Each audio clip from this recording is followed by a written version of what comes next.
Hello guys, welcome back to our channel and the new blog. তো সবাইকে good evening. আর আজকে কিন্তু একটা নতুন ব্লগ নিয়ে অনেকদিন পর চলে এসেছি। আর সব থেকে বড় কথা, আজকে হচ্ছে 25 ডিসেম্বর। সবাইকে কিন্তু জানাই মেরি ক্রিসমাস। আর ক্রিসমাস ডেতে আমরা কি কি করলাম, কোথায় গেলাম আর কি কি খাওয়া দাওয়া করলাম সেটা দেখতে গেলে কিন্তু এই ব্লগটা পুরোপুরি দেখতে হবে। তো চলো বেশি কথা না বলে ব্লগটা কিন্তু শুরু করা যাক। তো আমি কিন্তু সন্ধ্যেবেলা রেডি হয়ে গেছি। রেডি হয়ে আমি কিন্তু বেরিয়ে পড়েছিলাম ভিআইপি যাওয়ার জন্য। আর তোমাদের বলে দিই, আজকে কিন্তু আমরা অনেক জায়গায় ঘুরেছি। আর আজকে আমাদের সাথে কিন্তু যাবে সোনিয়া আর অভি। আমাদের ডেইলি ব্লগ ফলো করলে তোমরা কিন্তু ওদের দুজনকে চিনতে পারবে। তো চলো এখন যাওয়া যাক।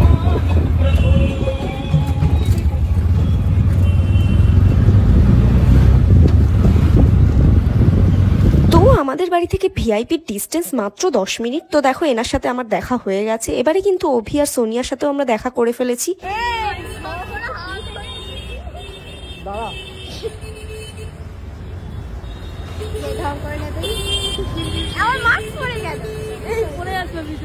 চলো তোমাদের এবার বলে দেই যে আজকে আমরা কোথায় যাব। তো আজকে আমরা ঠিক করেছিলাম কিন্তু পাটুলি যাব। আর তোমরা কারা কারা পাটুলিতে গেছো বা যাবে আমাদের কিন্তু জানাতে পারো। আর পাটুলি জায়গাটা কিন্তু চারিদিকে সোশ্যাল মিডিয়ায় ভিডিওতে প্রচন্ড ভাইরাল। তো এর আগে আমরা একবার পাটুলি গেছিলাম, কিন্তু তখন গাড়ি করে গেছিলাম বলে আমরা ঠিক রাস্তাটা চিনতাম না।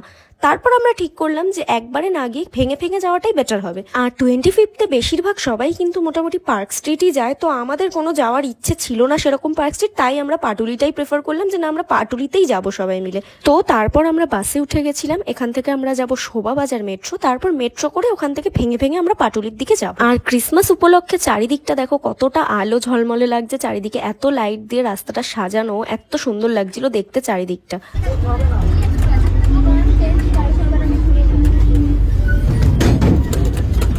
এইদিকে কথা বলতে বলতে আমরা কিন্তু পৌঁছে গেছি শোভাবাজার সুতানুটি মেট্রো স্টেশনে। তো এখান থেকে আমরা এবারে মেট্রো টিকিট কেটে যাব কবি সুভাষ। আর এই প্রসেসে পাটুলি যাওয়া কিন্তু খুবই সহজ। কবি সুভাষ থেকে মাত্র 10 মিনিট হাঁটা রাস্তাতেই কিন্তু পাটুলি আমরা পৌঁছে যাব। এরকম ভেঙে গিয়ে আমরা কিন্তু অনেক কম টাইমে আর অনেক আরামে পৌঁছে গেছিলাম। মেট্রোতে উঠতে না উঠতেই অভি আর সোনিয়া কিন্তু এখানে লাগিয়ে দিয়েছিল ঝগড়া।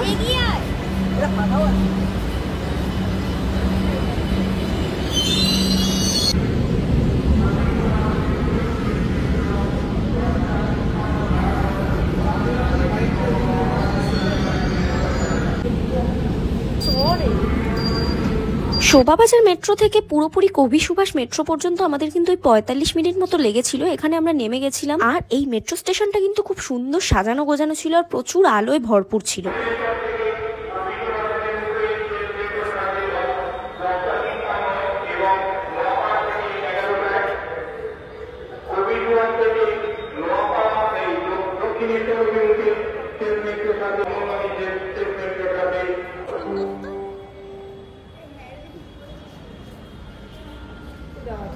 কটা লাস্ট ট্রেন বললো তাহলে এই কটা বললো লাস্ট মেট্রো তাহলে অনেকগুলো আসবে।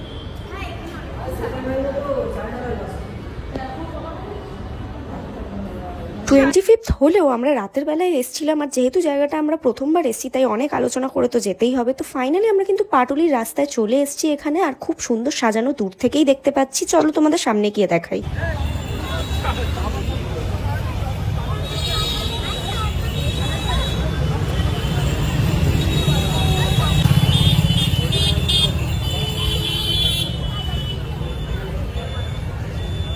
পাটুলি জায়গাটা সম্পর্কে আমার কিন্তু খুব একটা বেশি ধারণা নেই, কারণ আমি খুব বেশিবার ওখানে যাইনি। এই নিয়ে আমি সেকেন্ড টাইমই যাচ্ছি, তাও আবার ভিডিওর সূত্র ধরে।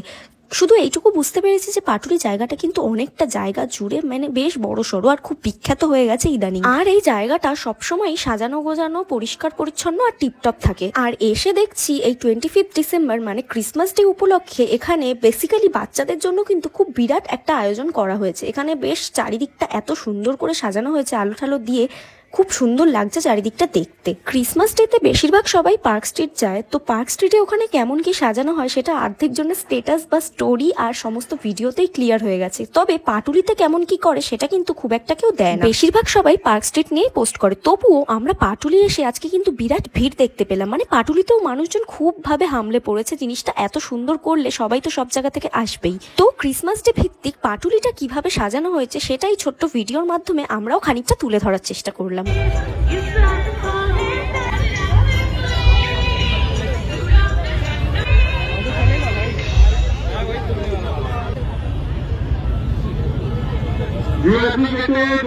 সবটা ছোট ছোট ক্লিপ নিয়ে ফেলেছি, তবে এই জায়গাটা একবার তোমরা দেখো, মানে চারিদিকের ভিড়টা তোমরা এখানে কতটা পুরো এক্স্যাক্টলি বুঝতে পারবে। তবে এইটা কিসের লাইন আমি কিন্তু ঠিক বুঝতে পারিনি, আমরাও অজান্তে এই লাইনটায় ঢুকে পড়েছিলাম। লাইনটায় আমরা এমন ভাবে আটকে গেছিলাম, এমন একটা পজিশন হয়েছিল যে লাইনটা ছেড়ে আমরা কোনো দিক থেকেই বেরোতে পারছিলাম না, তাই জন্য ওখানে আমরা আধ ঘন্টা আটকেছিলাম। তো জায়গাটা কিন্তু খুব দারুণ ভাবে ডেকোরেট করা হয়েছিল, একটা বড় স্টেজও বানানো হয়েছিল। স্টেজে হয়তো কোনো সেলিব্রিটি এসেছিল, তো আমরা জানি না অ্যাকচুয়ালি কে এসেছিল। আর চারিদিকটা এত সুন্দর করে কিউট ভাবে সাজানো, আর সামনে তোমরা দেখলে তো স্যান্টা ক্লজ দাদুরা কিন্তু হাত নাড়ছিল। আর এখানের মূর্তিগুলোও কিন্তু খুব সুন্দর সুন্দর, তোমরা যারা এসছো তারা তো অবশ্যই জানো এখানে একটা দক্ষিণেশ্বরের মন্দিরও করা হয়েছে। সব মিলিয়ে দেখতে গেলে চারিদিকটা কিন্তু দারুণ ভাবে ডেকোরেট করা, মানে আমাদের খুবই সুন্দর লাগছিল আর খুবই দারুণ কেটেছিল দিনটা।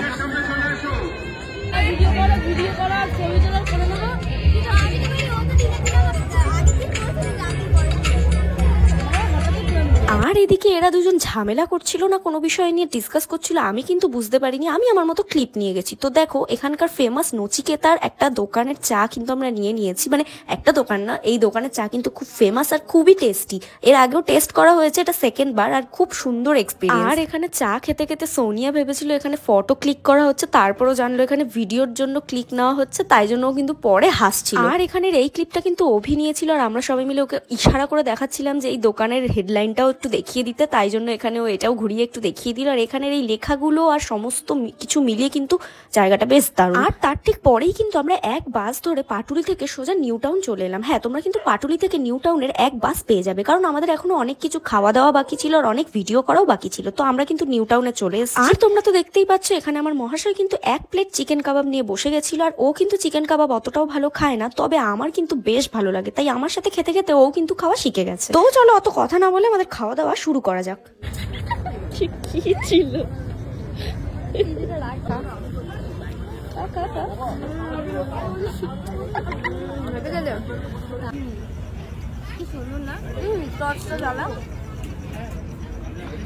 না ভালো করে ফার্স্ট টাইম নাকি? না ফার্স্ট টাইম না, আমার ফার্স্ট টাইম, কারণ আমি কখনোই না গাইস অনেস্টলি বলছি কাবাবটা কিন্তু খুব জুসি ছিল আর হেব্বি সুন্দর খেতে ছিল। আমি কিন্তু নেক্সট টাইম গেলে আবার খাবো, তোমরা এলে কিন্তু এখানে খাওয়াটা মিস করো না, এখানে কাবাবটা সত্যি খুব সুন্দর ছিল। তবে কাবাব খেয়ে তো শুধু হবে না, আমরা কিন্তু নেক্সট ফুচকা খেতেও দাঁড়িয়ে গেছিলাম।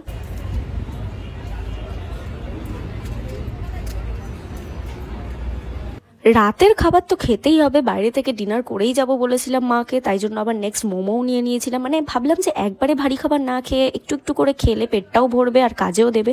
তো তারপর আমরা কয়েকটা ভিডিও ক্লিপ নিয়েই কিন্তু বাড়ির দিকে চলে এসেছিলাম। এখানে দেখো আমরা এখন টোটোতে রয়েছি, ওরা দুজন কিন্তু ঝিল পাড়ে নেমে গেছিলো, তাই ওরা বাই করে দিল আর আমরা নেমেছিলাম আমাদের বাড়ির পাশে। তো ব্লগটা কেমন লাগলো অবশ্যই জানিও, like comment and share, by.